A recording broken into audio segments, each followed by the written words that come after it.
Abu Marsal. Beliau bertanya apakah ber-KB untuk tujuan membatasi jumlah anak, misalnya hanya 3 orang saja, apakah ini hukumnya haram?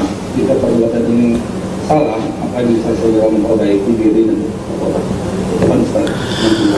Allah alam, yang saya baca para ulama membedakan antara tanzimun nasl dengan tahdidun nasl. Ya, ada yang membedakan demikian, yaitu kalau pengaturan kelahiran maka itu diperbolehkan, tapi kalau membatasi itu tidak diperkenankan. Kenapa? Karena Nabi SAW ingin banyak orang masuk Islam, ya. Banyak orang yang beribadah kepada Allah. Kata Nabi SAW, tazawwajul wadudal wadud fa inni mukathirun bikumul umama yaumal qiyamah.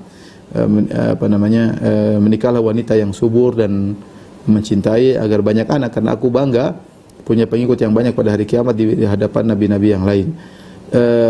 Tapi kata para ulama, kalau maksudnya adalah mengatur, ya, misalnya 3 tahun sekali karena ketidakmampuan untuk ngurus anak-anak, misalnya khawatir tidak bisa menunaikan hak anak, ya, 3 tahun sekali, ya, oke lah, atau 2 tahun sekali. Tapi kalau 3 langsung tutup, ini banyak ulama yang melarang, ya, banyak ulama yang melarang. Ya, kita nggak tahu anak mana di antara anak kita yang kemudian akan menyebabkan kita masuk surga.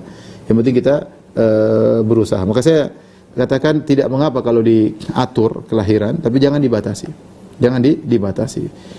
Sungguh punya anak, ya, kalau kita bisa merawat mereka adalah kebahagiaan tersendiri, ya.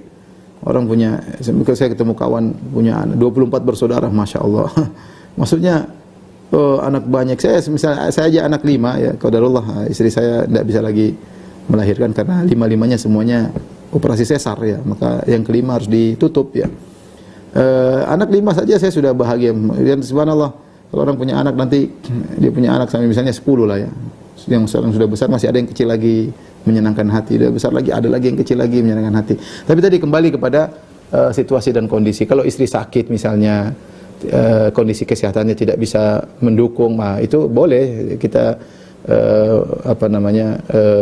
mengatur kelahiran atau bahkan membatasi seperti sesar tadi, nggak mungkin dibiarin terus karena berbahaya misalnya, tergantung pernyataan dokter. Tapi kalau sejak awal kita tidak mau punya anak, timbul pertanyaan, kenapa Anda nggak mau punya anak banyak? Kalau takut tidak bisa kasih makan, itulah jahiliyah, itu haram. Ya, Allah mengatakan wala taqtul auladakum khasyata imlaq. Jangan kau bunuh anak-anakmu karena takut miskin, ya. Nahnu narzuquhum wa iyyakum, kami beri rezeki kepada mereka juga pada kalian, masing-masing ada rezekinya. Tapi tadi kalau kamu kenapa membatasi anak, atau saya karena ada istri saya sakit, atau karena saya terlalu banyak keluar istri sehingga saya tidak bisa perhatikan anak-anak, kasihan, atau bagaimana, itu lain cerita. Tapi kalau membatasi anak karena takut tidak bisa kasih makan, itu namanya suudzon kepada Allah, dan itu hukumnya haram. Hukumnya haram. Jadi intinya jangan KB, ya, jangan batasi kelahiran kecuali ada sebab yang membolehkan kita melakukan demikian. Kalau tidak ada sebab, ya nanti menyesal. Saya punya teman-teman sekarang banyak menyesal anak cuma 2. Ya, senang dulu punya anak 2, begitu sekarang lihat anaknya 5, 7, dia menyesal sudah nggak bisa, istrinya udah tua. Ya. Mau kawin lagi ya takut. Dan ya akhirnya sudahlah. Ya, akhirnya ya mau apa lagi, ya. Tapi kalau kita bisa punya anak banyak dan semuanya baca Quran, semuanya sholat, kan kalau kita begini, gampangnya gini. Kita punya anak banyak, kita didik mereka. Kalau kita arahkan mereka kepada kebaikan, kebaikan yang mereka lakukan semuanya pahala ngalir sama kita. Maksiat yang mereka lakukan nggak ngalir sama kita, karena kita nggak pernah ngajarin mereka kemaksiatan. Ya. Kebaikan yang mereka lakukan pahalanya buat kita. Maka saya bilang aset paling berharga anak-anak. Kita sudah meninggal nih, anak kita ada 5 misalnya. Yang satu sholat, tiap hari sholat. Seolah semua pahala sholatnya ngalir sama kita. Kenapa? Karena kita yang ngajarin mereka dulu buat sholat, kita yang arahkan mereka buat sholat. Enak. Semuanya doain buat kita. Oh, kita udah meninggal nggak bisa apa-apa, selalu ada. Bagaimana ada seorang diangkat derajatnya tinggi, dia mengatakan annali hadza, kok bisa saya dapat derajat tinggi?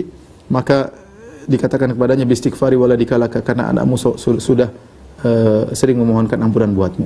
Kita ini kasih makan anak banyak, memang rezeki mereka dari Allah, tapi ketika melewati kita dapat pahala.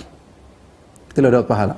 Saya punya kawan dari Madinah, ini orang Arab biasa kalau nikah banyak. Ya, umurnya 30-an, 32, 30. Istrinya 3 waktu itu, sekarang 4. Saya tanya, anakmu berapa? Dia bilang, Firanda, kau tanya sekarang atau bulan depan? Kenapa? Kalau bulan depan 3, nanti ketambah lagi 3, jadi tambah 3. Jadi sekarang istrinya hamil semua. Berapa bulan lagi sudah tambah 3 lagi anak saya.